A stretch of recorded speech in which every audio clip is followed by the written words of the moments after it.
Olá pessoal, tudo bem? Meu nome é Edmilson Migovski, eu sou médico e professor de doenças infecciosas daqui da Universidade Federal do Rio de Janeiro.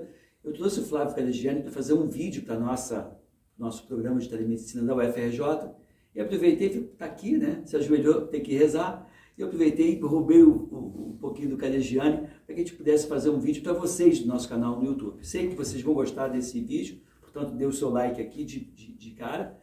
E a gente sabe também que informações na área de saúde servem para salvar vidas, e o tema é um tema bastante intenso, bastante delicado, e a gente vai ter maior cuidado em falar algumas coisas. Espero que vocês entendam, porque infelizmente quando a gente fala alguma coisa, vem lá e alguém censura, derruba o canal, derruba o vídeo.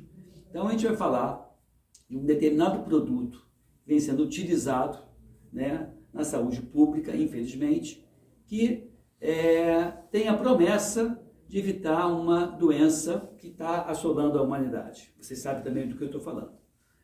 Só que esse produto foi feito para o vírus lá atrás original, não é para o vírus atual, e depois que se utilizou esse produto, né, que se injeta em grande quantidade, começou a se observar quadros de inflamação no miocárdio, inflamação no músculo cardíaco, e a gente não sabe qual vai ser a consequência disso. O fato é que tem pessoas infartando de uma forma precoce, crianças com problema de miocardite com essa inflamação. Isso tudo está sendo observado agora a médio e curto prazo.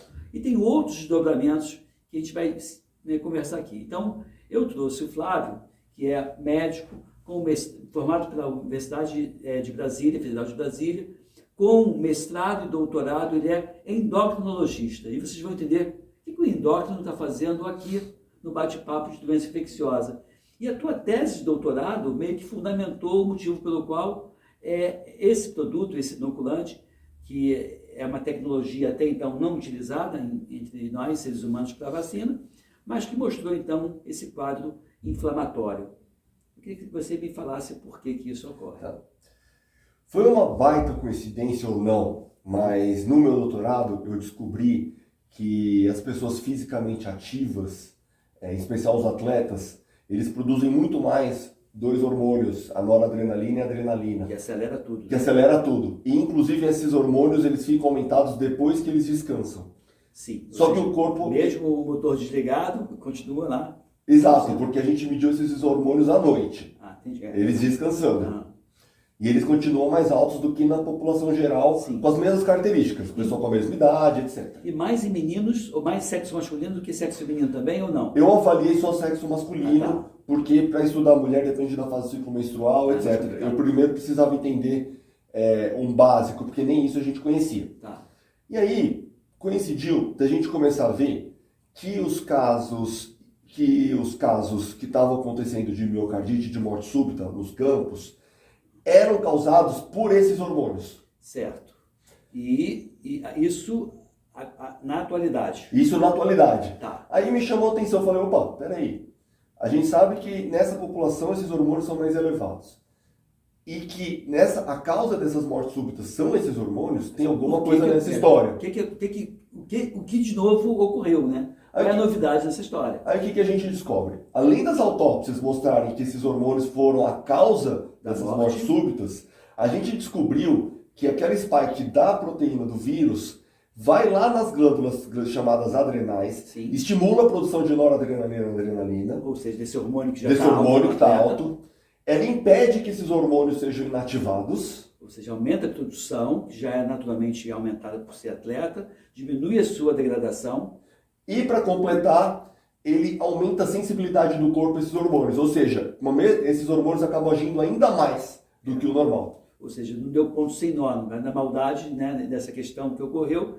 E aí você então viu, né, que esse inoculante, que a gente não vai falar o nome para evitar que o nosso canal caia, mas aquele que tem aquela plataforma mais moderna, vem causando esse tipo de problema, mais até do que a própria doença. Isso. Inicialmente, a gente viu que isso também acontecia no pós-Covid, no pós-doença, só que os trabalhos mais recentes mostraram que isso acontece muito mais quando você utiliza a tentativa de proteção contra essa doença. E não a doença em si. Ele é mais específico, ele dura mais tempo, ele atua por mais mecanismos e fica de forma mais intensa. Ou seja, nesse caso, a tentativa de evitar a enfermidade que ocorreria naturalmente, o organismo vem pagando um preço mais alto. Exato. Com essa tentativa de proteção. Então, assim, é por isso que eu não estou falando com qualquer pessoa. O Flávio Canegiani é um pesquisador. Eu acho que um dos que mais tem publicação na área dessa enfermidade atualmente. Foi um batalhador, um incansável. Tem mais de 2.000 pacientes tratados precocemente com vários medicamentos. Né? Ele utilizou uma base que eu utilizei também. E a gente tem uma história de sucesso em comum, de salvar vidas, que é o nosso principal objetivo. Eu sou um cara apaixonado por imunizante, por vacinas, mas fiquei muito pé atrás com isso. Não me rotulem como antivacina. Você não é antivacina, eu estou com a vacinação em dia, estou com a vacina de gripe em dia, mas essa vacina é um complicado. Né? Inclusive, contar uma coisa inédita, teve um trabalho nosso, eu ainda não posso comentar mais sobre ele, que mostrou que o maior fator de risco para complicação foi a atual inoculante para a doença atual, para a Covid, e um dos fatores de proteção foi vacina para gripe. É verdade. Então, a gente tem que tomar muito cuidado, porque quem está criando a hesitação das vacinas, quem está estragando a belíssima história das vacinas como salvadora da humanidade, da poliomielite, varíola, etc., não são quem está falando, quem está questionando, é quem está forçando uma situação que não existe. E a gente não poder discutir esse assunto, a gente ser ridicularizado só porque a gente está tentando discutir sobre o assunto, é um sinal de que existe uma verdade que ela é no mínimo frágil. É verdade. Então vocês entendam, meus caros internautas, vocês estão diante agora de 2 doutores. Doutor no sentido não só de ser médico, mas ter mestrado, doutorado, e tem uma vasta experiência. E nós dois aqui, acho que somando a experiência que o Flávio Canegiani teve no tratamento precoce dessa enfermidade e a minha, tem aqui algo em torno de 6, 7 mil pessoas, né, para as pessoas que a gente influenciou. Isso diretamente, fora o que as pessoas que seguiram a conduta do Flávio. Eu vi lá em Brasília, num evento que teve Médicos pela Vida, um colega infectologista que falou contigo, eu segui a tua orientação, ele declarando que não morreu ninguém na mão dele. Esse cara que seguiu a orientação do Flávio, ele salvou um monte de vidas que o Flávio não contabilizou como sendo algo que ele ajudou, porque ele perde controle.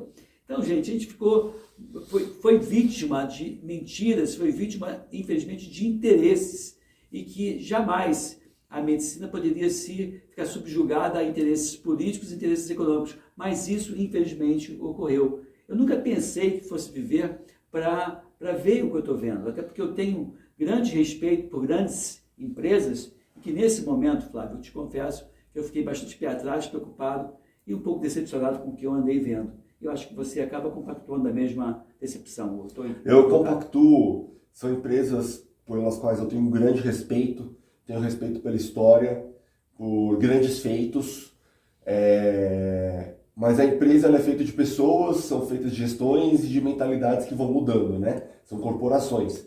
Então, nós vemos, e hoje eu consigo afirmar com total tranquilidade de quem é extremamente cético, de que houve uma combinação de ações orquestradas para que acontecesse tudo da forma como aconteceu. Tá? O exemplo mais prático de interno, a empresa do inoculante mais conhecido de todos também conseguiu a aprovação de uma medicação agora, e estranhamente ela só começou a pesquisar a própria medicação depois da aprovação inicial dos inoculantes. Então, se ela já tinha o medicamento, por que ela não começou a estudar lá atrás? É verdade. Porque provavelmente a existência de algum tratamento iria impedir a aprovação emergencial. Exatamente não, isso é fato. Qualquer medicamento que tivesse licenciado para tratar essa enfermidade impediria que qualquer outro produto de uso preventivo obtivesse um ok emergencial. E fingir que esse aspecto não existe, hoje já é má fé. Pois é uma tristeza que eu vejo isso, observo isso, mas a gente tem como melhorar, não desanima não, tá? A gente vai ficar, o Flávio é um médico incansável, eu sou incansável, tem um monte de gente, né, que pensa como nós, e veja bem, e são pessoas extremamente qualificadas. Eu vejo muito mais, Flávio, não desmerecendo quem pensa o contrário, mas eu vejo muito mais talento, mais currículo em pessoas como o Zimmermann, como o Francisco Cardoso em você, do que num monte de gente que de uma hora para outra foi alçado na condição de especialista, formado numa mídia aberta em 15 minutos de fama. Então as pessoas acham que ele... E às vezes nem assim, não tem nenhum conhecimento daquilo, mas estudou um pouquinho, viu? E um monte de gente falando, viu? Até teve uma determinada empresa que veio me procurar para falar da vacina. Eu falei assim, vou fazer o seguinte, botei teu nome, Francisco Zimmermann, chama pessoas legais, pessoas que sabem ouvir e vão rebater, e chama o cara que mais defende a vacina, para que ele possa apresentar tecnicamente por que ele tem aquela posição. Até sugeri o nome da pessoa, depois em off eu vou falar para você, e o cara está pensando, ele vai reunir realmente esse professor para dar aula para você e mostrar que você está errado. Não. Acho pouco provável. Eu até queria. Mas pode. Outra coisa, a ciência é isso. A ciência se existir algum argumento que às vezes nós não conhecemos e que eles tragam que exista lógica para justificar, não há nada de errado disso ser mostrado. Eu digo assim, Flávio, eu não sou apaixonado pelas minhas ideias. Eu sou um cara apaixonado pelos meus princípios. Se porventura alguém me comprovar, eu mudo de ideia. Problema zero. Eu não tenho nenhuma vaidade. Não. Mas tem gente que está levando isso a ferro e fogo e não muda de posição a despeito dos fatos e dados que tem observado. Então, para fechar a nossa conversa, você hoje tivesse sob a tua guarda uma criança de 10 anos, 15, até um adulto de 20 anos, de 0 a 20 anos, sem doenças de base, sem nada, você optaria por administrar o inoculante, qualquer que seja ele, ou frente à mudança da cepa? A cepa está mais tranquila hoje, tem tratamento imediato, você seria conservador e optaria por tratar todo e qualquer paciente que adoecesse, mas não faria o inoculante em todo e qualquer paciente. Qual seria a tua posição? Sem comorbidades, indubitavelmente eu vou para o tratamento imediato, que a chance de salvar é muito maior do que os inoculantes. Até porque a gente tem observado que os inoculantes do que os atuais inoculantes propagados. Isso. E até porque a gente não tem hoje, não tem se mostrado eficazes. Pessoas com 2, 3, 4 doses continuam adoecendo. E estão adoecendo na mesma intensidade de quem não inoculou. Então, resultado, a vacina não tem mostrado esse resultado todo e pode prejudicar. Gente, está aí o recado. Quer falar alguma coisa final? Não, eu queria só dar um exemplo. Houve pontualmente, por exemplo, na variante Gama, na P1, aquela amazônica, talvez aqueles 2, 3 primeiros meses da vacina da Sinovac pode ter protegido um pouco os idosos, eles foram geralmente poupados ali. Então, pontualmente, eu acho que 2, 3 meses... Os idosos. Alguns idosos, né? Eu tomei a vacina da Coronavac em janeiro. Então, assim, eu não estou querendo falar o B. Existe pontualmente talvez uma proteção, mas ela é muito temporária. Sim. Ela era para as variantes anteriores. Uhum. E eu acho que ela ajudou a salvar alguns idosos naquele momento, por exemplo. Uhum. Tá? Então, não é que eu sou contra tudo e todos. E assim, eu acho que a gente não é contra a vacina ou contra isso. Nós somos contra a forma como está sendo conduzida, mandatória, sendo que ela não preenche qualquer critério para que ela pudesse ser discutida se deveria ser mandatório ou não. Claro. Então, nós estamos num dos momentos mais longe da ciência dos últimos 100 anos, se não mais longe. Eu também acho isso. Então tá, Flávio, obrigado por estar aqui no nosso canal, no YouTube, né, no Edmilson Bigotti. Vocês tenham gostado desse vídeo. Está aqui embaixo o contato do Instagram do Flávio Cadegiani. Tem aqui meu Instagram também. Se você quiser, manda um recado para a gente responde para vocês, tá bom? Fique aqui, fique bem, fique com a gente. Até o próximo vídeo. Tchau, tchau. Até.